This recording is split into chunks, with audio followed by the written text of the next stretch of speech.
I'm Sophie de Goody from the Saracens Women, and you're watching the Women's Rugby Show. Hello, and welcome back to the Women's Rugby Show.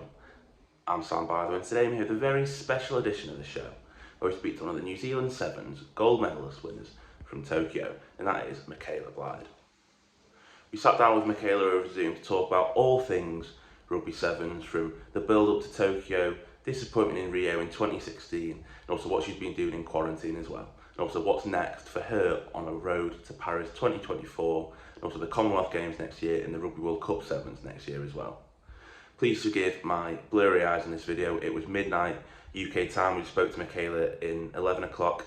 New Zealand time as they're in quarantine at the moment. So enjoy the video, but before we get into it, make sure you like this video, subscribe to us on YouTube, and check us out across all social medias as well.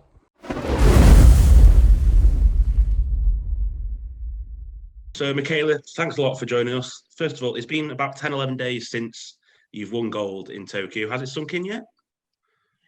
No, not really. It's been a bizarre way, I guess, of celebrating after a gold medal, because we literally got back to the village and had to pack our bags to leave the village the next day to then go into MIQ here in Christchurch, New Zealand. So we haven't exactly been able to celebrate the way we could, in past Olympic Games.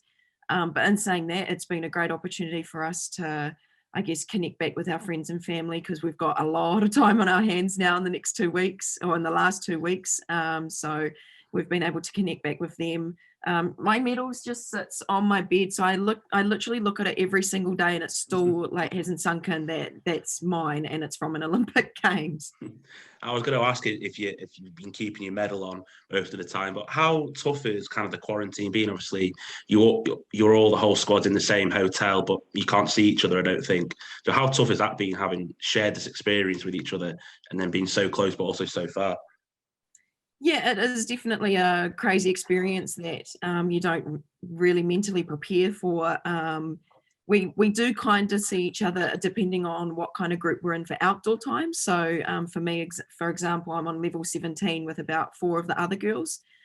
So when we get our outdoor times, we were able to have an hour's chat outside, walking around in the car park. So that's quite nice. But yeah, it's obviously a completely different feeling going from being in each other's bubble and space for the last 6 weeks to now being by yourself, because obviously when we go overseas or when we go away from home for sevens, we've always at least got a roomie, whereas this time we're completely by ourselves. So we keep in contact every single day. We've got a group on Instagram where we are constantly putting up messages and videos and photos. So we're not really alone. We've got each other to kind of chat to every day if we need, but obviously physically we're just in a room by ourselves, which is a completely different experience. But to be honest, the privacy is not that bad. We've been surrounded by each other for the last 6 weeks, so to have a little bit of privacy before going home is actually quite nice. And what have you been doing to keep busy? Watching series, anything like that?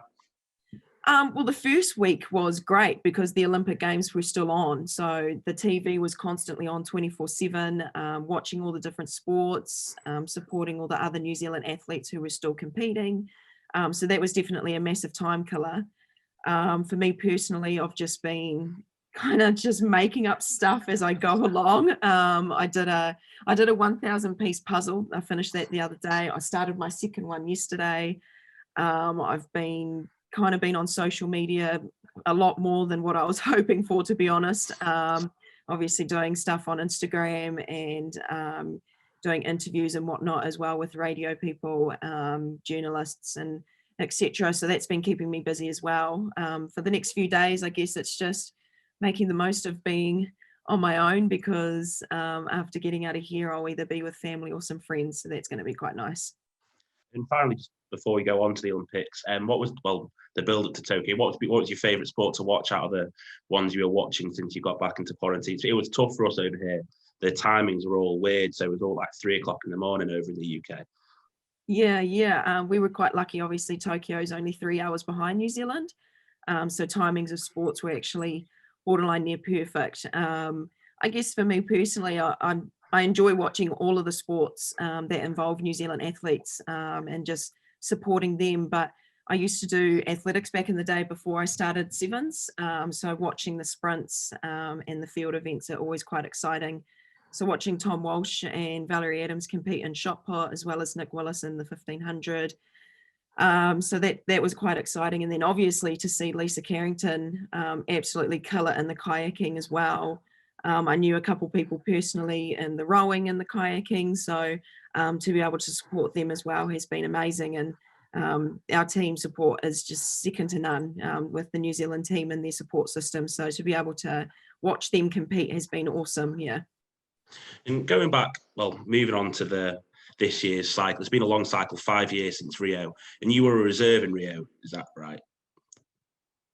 I think. Oh, your wife, I might have gone. Yeah, I was.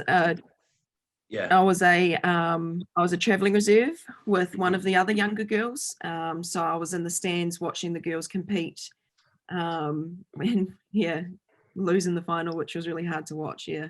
And obviously, the 5-year cycle must be quite tough for you. But how, after missing out on Rio, but how tough do you think it was for the overall preparation of it being delayed a year? Yeah, initially it was a shock. I felt like a year ago I was in a really good place physically and mentally to put my best foot forward to be selected for the Olympic Games. So when I heard that it was postponed, initially I didn't really believe it. I was like, no way. How could they do that? It's the biggest sporting event in the world. It's physically impossible to make a massive change like that or a massive decision like that. But that was my initial reaction. And then when I pulled my head in and realized that it was the best decision that they could have made to keep our athletes and the rest of the world safe, it was hard. It was a really hard pill to swallow. I had my tears over the phone with my coach because I was really gutted and I was ready. But yeah, the last 12 months for, I guess, all of the athletes, not just us, has been a roller coaster. There's been some positives and some negatives. For our team personally, there's been a lot that has happened that has, I guess,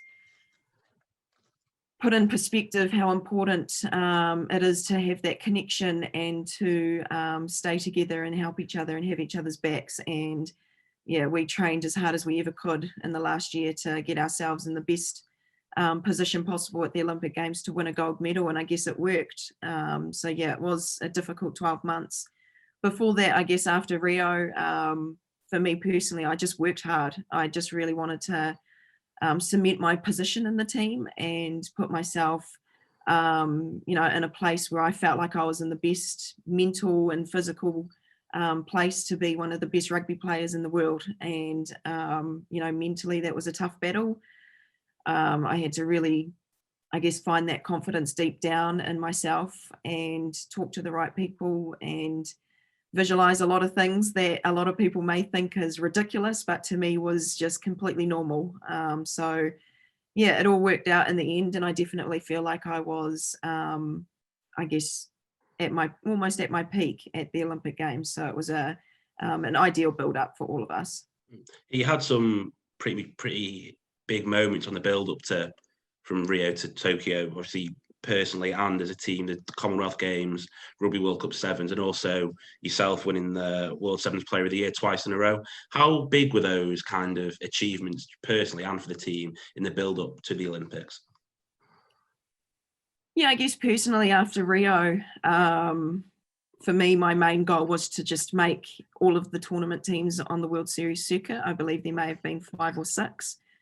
For me, that was my number one goal. Anything else after that was just a bonus. And then obviously receiving that award, the World Rugby Women's Sevens Player of the Year was, it was an honour, such an honour. But to me, it definitely felt a little bit weird receiving an individual award for a team sport, because I say it all the time, but it is 100% true.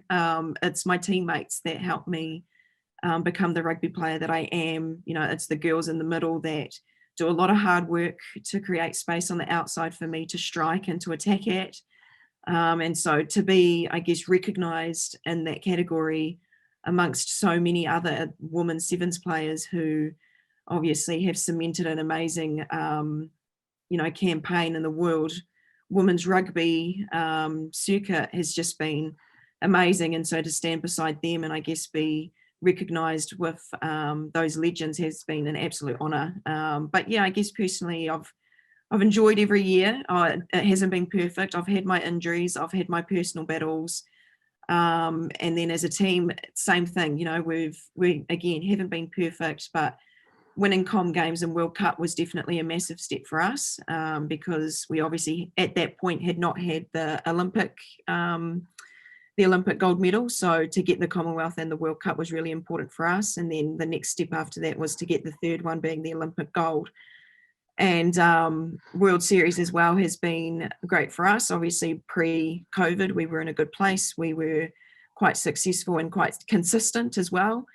But yeah, COVID obviously changed a little bit of, changed some things for some teams. And we definitely had to adapt very quickly on how we were going to get some international footy and leading into the Olympics, which I think we did really well with Aussie and Fiji, obviously playing them in March and April.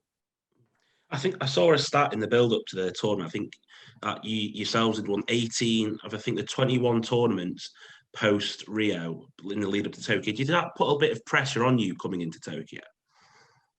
Not necessarily. It's just something that we strive for. You know, we're one of those teams that have high expectations of ourselves. And then on top of that, we're obviously one of the sports in New Zealand that is massive. Rugby in New Zealand is obviously the biggest sport in the country, and we're proud Kiwis who represent that black jersey with mana and pride. So to have that sort of pressure on us is nothing that we are afraid of. You know, that's the expectations that we have on ourselves. And to be honest, we would rather obviously be 0 losses, to be honest with you.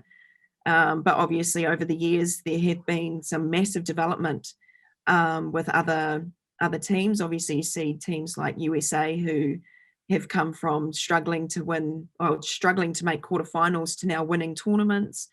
Canada as well have developed very quickly as well. France, Fiji, of course, obviously coming from struggling to make quarterfinals at World Series to winning a bronze medal at the Olympic Games, which is massive for their nation and massive for their team. So yeah, it's been an awesome development of women's sevens over the last 9 years. And for us personally, from here, we're just going to hopefully just get better. We have lots of young girls in here in New Zealand who are absolutely itching to have a crack at wearing the sevens jersey and representing their country. So that's really exciting for us as well. So when you first came into camp before Tokyo to start this, you're saying you've been in for 6 to 8 weeks. How tough was the beginning of that journey, knowing that we've got this stretch of time now, and if we put all our feet forward, we'll come out with a gold medal? Yeah, it was a massive mental shift for our girls. We obviously we go away all the time for World Series and for other pinnacle events, but we'll be away at most for 2.5, 3 weeks, and that's for 1, sometimes 2 tournaments. And so obviously when we had, I guess, organised for us to be away for all up, it will be 8 weeks when we get out of MIQ. We had prepared for that last year.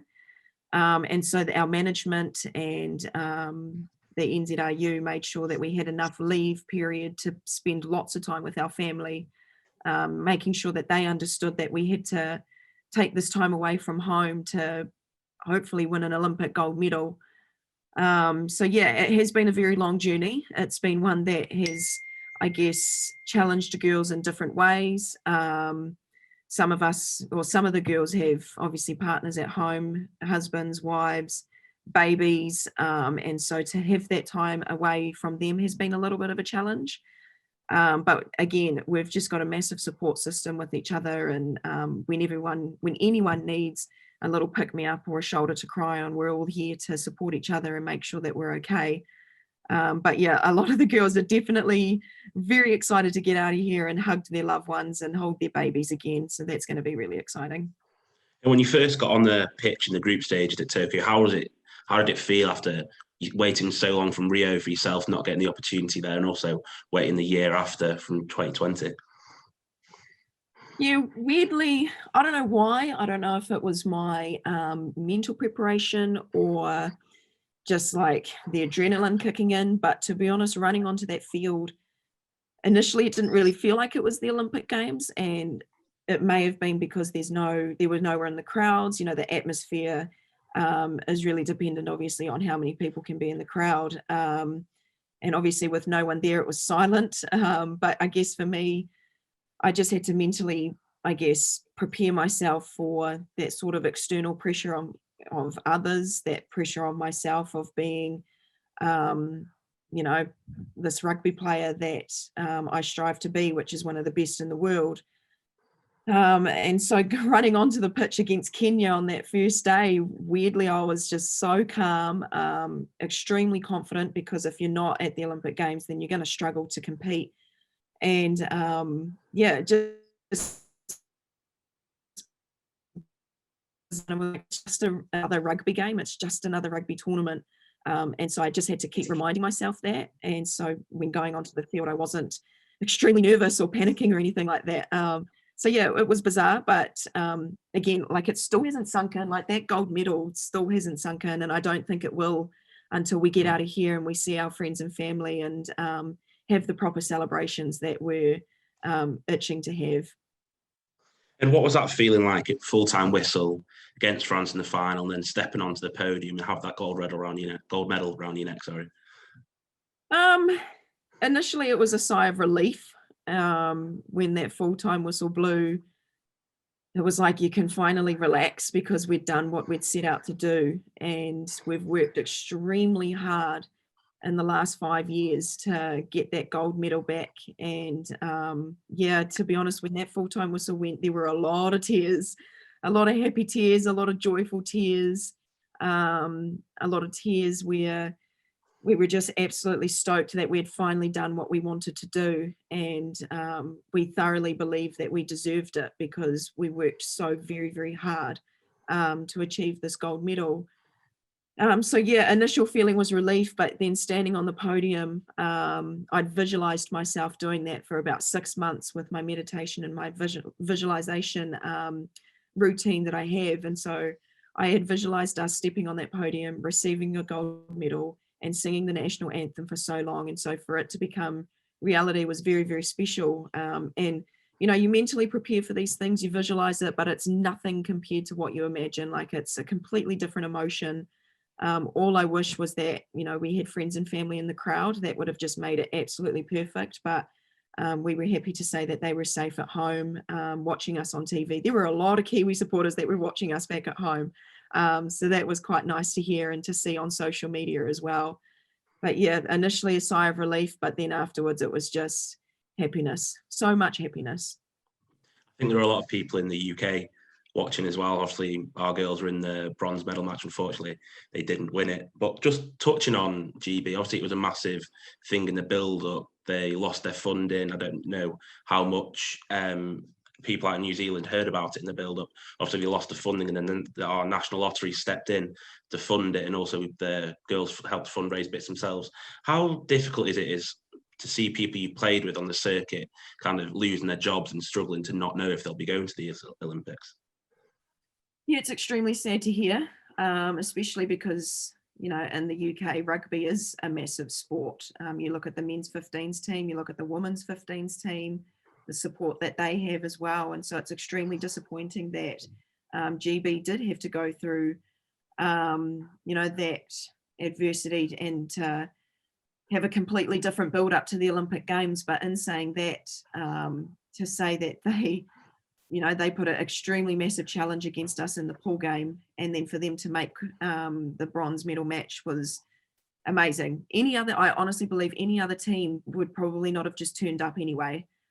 So for them to perform with what they, with the minimal resources and funding that they had pre-Olympics is extremely amazing, and they should be very proud of themselves. But yeah, it is very disappointing and sad that there are teams in our circuit that are still struggling with things like that. It just, I guess, puts in perspective how lucky we are to have the support that we have. And I can guarantee that some girls, including myself, sometimes take that for granted because all we think about is training and we don't have to think about anything else. And so for those girls, they had to think about, you know, paying bills and being able to get to training, or being able to, I guess, support themselves to represent their nation. And you shouldn't have to think about those things to do that. But yeah, we were very proud of them, very, very proud of them, and they should be very proud of themselves with the performance that they put up at the Olympic Games. On a more positive note, and one of the big stories coming out of the sevens over here in the UK was Ruby Tooie's interview. I'm not sure if you saw it with the BBC. What kind of is it like having a character such as her on your team? Oh, Ruby Tooie. Yeah, she's one of a kind, that girl. She is absolutely one of a kind, and she epitomizes what it means to wear the black jersey. She's a classic example of borderline near growing up with nothing, to then striving to be one of the best rugby players in the world. And she's an absolute character who, yeah, I don't really think there's anyone else like her in any other team. We're very lucky to have her, not only as a player, but as a leader as well. I've looked up to her for a very long time, and she's one of the most professional players in our team when it comes to what it means to wear the black jersey and what it means to represent your nation and yourself and family, and to carry on that mana with that black jersey as well. So no, she's incredible, and it's no surprise that she pulls out some puns and some jokes in every interview. That's the kind of person that she is. She's all about being serious, but sometimes she can crack a joke as well. And moving away slightly from the pitch, but still sticking with the Olympics. And what was life like in the village? Obviously, it's strange with all the COVID regulations, but what was life like out in Tokyo? Yeah, completely different to any other Olympics, of course. We obviously had to wear masks everywhere we went.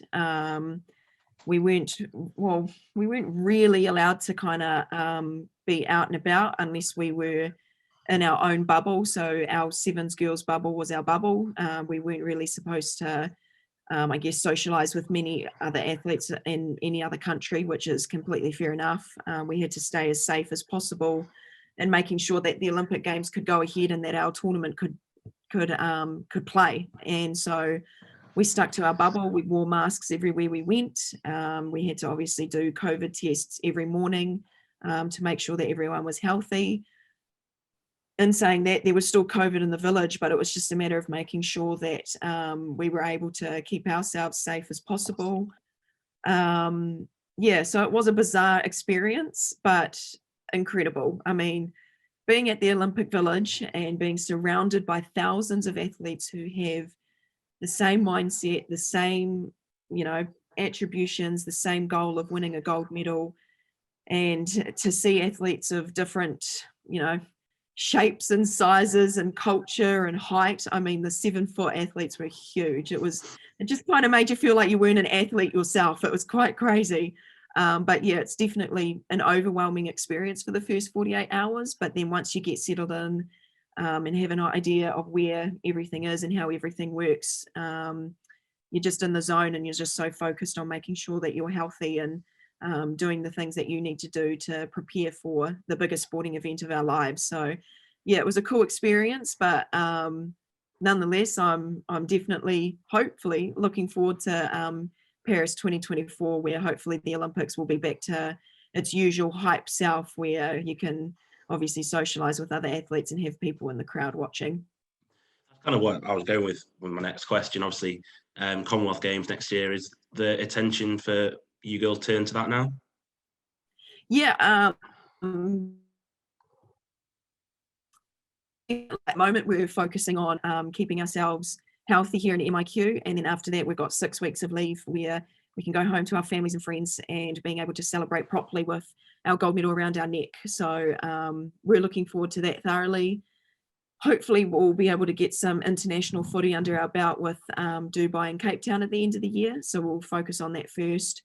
Hopefully another couple tournaments at the beginning of next year, obviously dependent on COVID and whatnot. So hopefully we can get that as well before we can focus on Com Games. But yeah, next year is going to be huge. We're going to be on the go for borderline near a whole year with Com Games and then World Cup after that. And then some girls also representing our 15s team in the 15s World Cup. So that's really exciting. We've got a massive year ahead of us. But for now, we're just focused on being back with our friends and family and relaxing a little bit mentally and resting our bodies as well.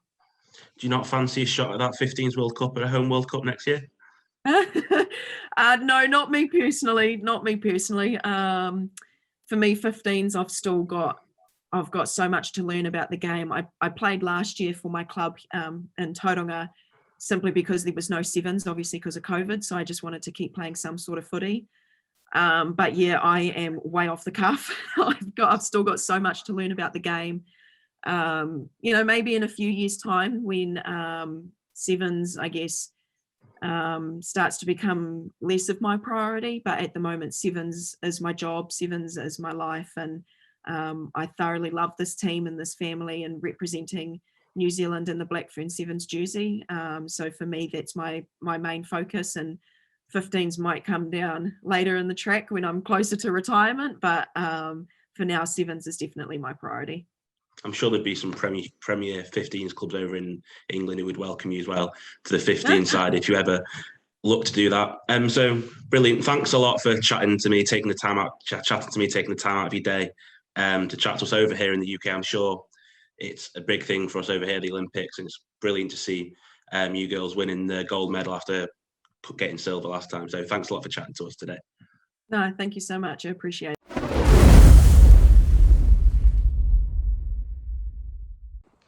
Thank you so much for watching that episode of the Women's Rugby Show with MICHAELA Blyde. Really appreciate you watching it, and we also really appreciate MICHAELA taking her time out of her quarantine schedule and also busy schedule of interviews to talk to us as well over here in the UK from New Zealand. We really appreciate it, and we hope you all enjoyed it as well. I've been Sam, by the way, and you've been watching the Women's Rugby Show.